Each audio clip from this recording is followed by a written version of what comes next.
jumpa lagi dengan kita.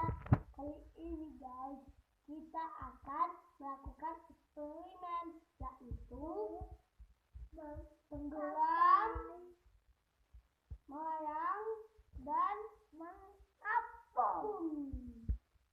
Nah guys, kita melakukan itu dengan telur. Nah guys, yang pertama-tama kita akan memasukkan telur ke gelas ini yang tidak ada dalamnya. Kita lakukan. Nah guys, tenggelam. Yang kedua, kita akan masukkan telur ke sini guys, ke gelas yang kedua.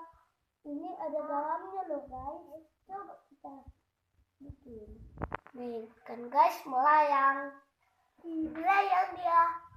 Ini yang gelas yang ketiga guys. Ini banyak dalamnya guys. Jadi kita masukkan telur ini. Nanti jadi mengapung. Kita mulai.